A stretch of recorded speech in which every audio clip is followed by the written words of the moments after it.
Hello नमस्कार। मेरे हाथ में एक ऐसा पुलिंदा है जो कि 2025 का कंक्लूजन डेराइव करता है। आप सभी जानते हैं कि हमारे देश के संविधान में आर्टिकल 141 सुप्रीम कोर्ट को एक स्पेशल इजाज़त, स्पेशल पावर देता है कि जो सुप्रीम कोर्ट ने कह दिया वो एक तरीके से लॉ बन जाता है।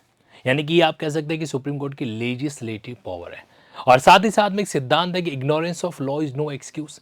तो जिस तरीके से कानून की जानकारी वाला बहाना नहीं चलता है, उसी तरीके से सुप्रीम कोर्ट की जानकारी का अभाव है, आपको नहीं पता, ये बहाना भी नहीं चलेगा। मतलब 2025 में ऐसे कई सारे लैंडमार्क जजमेंट आए, इंक्लूडिंग 3 साल मैंडेटरी प्रैक्टिस वाला जजमेंट रहा, या फिर एक लड़की जिसकी शादी हो रखी है वो अपने क्या कर सकती है, सेकंड हस्बैंड से भी मेंटेनेंस ले सकती है। ऐसे कई सारे विचित्र केसेस भी आपको देखने को मिलेंगे। हाई कोर्ट ने जो ऑर्डर पास कर दिया, जजमेंट पास कर दिया, क्या हम उसको writ petition in supreme court के माध्यम से ओवरटर्न कर सकते हैं क्या? And many other things. तो अब जो है ना, इन सारे के सारे जजमेंट का कंक्लूजन अगर हमें पता है तो डेफिनेटली हमारी एडवोकेसी के अंदर या फिर हमारे जुडिशियल एग्जाम की प्रिपरेशन के अंदर एक बहुत बड़ा रोल है जो प्रिपेयर होता है। और मैं आपको बताना चाहता हूं कि लैंडमार्क जजमेंट जितने भी बड़े हैं उतने कम है, क्योंकि संवैधानिक बेंच, कॉन्स्टिट्यूशनल बेंच के जजमेंट होते हैं, रिपोर्टेबल जजमेंट है जो होते हैं, इनमें डिविजनल बेंच के जजमेंट भी होते हैं, कुछ ऐसे जजमेंट जिसने पुराने वाले को ओवरटर्न कर दिया।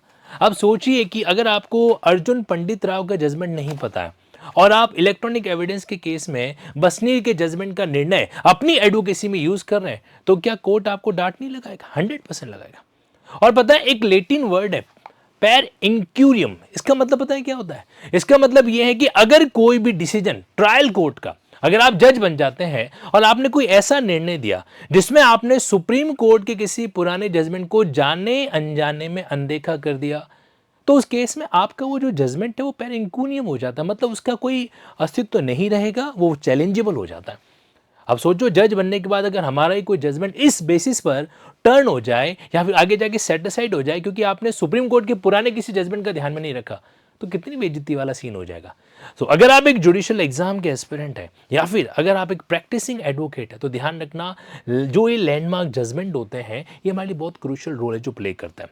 इससे पहले भी हमने लिंकिंग लॉ के चैनल पे कई बार जो है साल भर का कंक्लूजन एक साथ डेराइव कर रखा है, और ठीक उसी तरीके से आज 31 दिसंबर 2025 को रात को 8 बजे आपके बीच में 2025 के तकरीबन 100 टॉप जजमेंट आपके बीच में डिस्कस करूंगा। उन केस के फैक्ट को ब्रीफ वे में बताने वाला हूं, साथ साथ बेंच की डिटेल है जो देने वाला हूं, और फाइनली कंक्लूजन क्या रहा ये बताना चाहता हूं। और तो और, अगर आप जुडिशियल एग्जाम एस्पिरेंट हैं तो आपके लिए मैंने एक इनिशिएटिव लिया था फाइनेंशियल बेनिफिट का, और वो इनिशिएटिव का आज क्या है, एक तरीके से आखिरी तारीख है, you may take full benefit of it.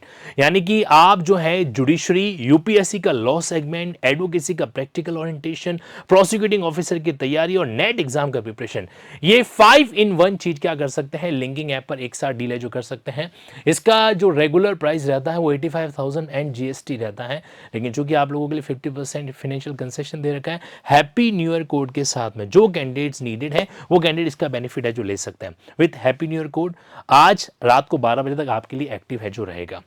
दूसरी चीज ये है कि अगर मान लीजिए किसी कारण से कोई फाइनेंशियल प्रॉब्लम भी है और आप ये 50,000 भी जो है अपनी पारिवारिक जेन्युइन रीजन से अफोर्ड नहीं कर पा रहे, क्योंकि होता है कई बार, मैं एक मैरिड लेडी है, अब उसको सब कुछ मेंटेन भी करना है वगैरह, नहीं मैनेज कर पा रही है ऐसे केसेस के अंदर, और उसके लिए 50,000 की जगह वो सिर्फ कोई पर्टिकुलर फिगर ही मैनेज है जो कर पा रही है, तो वो भी आप है ना टीम से एक बार बात कीजिएगा। 9887746100, 9887746100। मेरा प्रयास रहेगा कि लिंकिंग विद इंक्लैड ट्रस्ट के माध्यम से आपके लिए मैं अफोर्डेबल रेट के अंदर भी क्या कर पाऊँ, वो चीज़ जो है अवेलेबल करवा सकूँ और आपको निराश ना करें। क्योंकि एक चीज़ जो बहुत ज़रूरी है, जो देश का संविधान कहता है कि शिक्षा पर सबका अधिकार है जो होना चाहिए, है ना, तो ये एक छोटा सा प्रयास रहेगा। बाकी advocacy guidance programme judiciary guidance के अंदर इंक्लूडेड है। लॉ के स्टूडेंट को मेरा सजेशन रहेगा कि आप लोग ट्राई करें कि आप जो है 2 या 3 ईयर्स का एक कंसिस्टेंट जो है फॉलोअप जरूर प्रिपेयर करके चलें, ताकि हर चीज़ को डील किया जा सके। हम लोग डायग्रामेटिक नोट्स जो है क्लास के अंदर बनाते हैं, बेरेट का पूरा पोस्टमार्टम है जो करते हैं, और साथ ही साथ किसी बेरेट का लिंकिंग भी होता है। अब जैसे जजमेंट हम पढ़ेंगे ना, तो जजमेंट का जो प्रैक्टिकल लिंकिंग कहाँ कहाँ किया जा सकता है वो भी मैं आपको बताने वाला हूँ। रियल टाइम डॉक्यूमेंट को कैसे समझा जा सकता है, एवरीथिंग, जिस चीज़ से आपकी लाइफ का बैकअप तैयार हो सके। अगर जुडिशरी किसी कारण से नहीं निकाल पाए तो भी इस मार्केट में खुद को सर्वाइव कर सको, वो प्रिपरेशन की गारंटी मैं आपको इस जुडिशरी गाइडेंस प्रोग्राम के अंदर देता हूँ, और पूरे दिल और शिद्दत के साथ उसको अपन क्या करेंगे, डील एजू करेंगे। Thank you. So with happy new year quote, take benefit of judicial guidance और मिलते हैं आज रात को 8 बजे। एक क्लास 2025 लैंडमार्क जजमेंट खल्लास।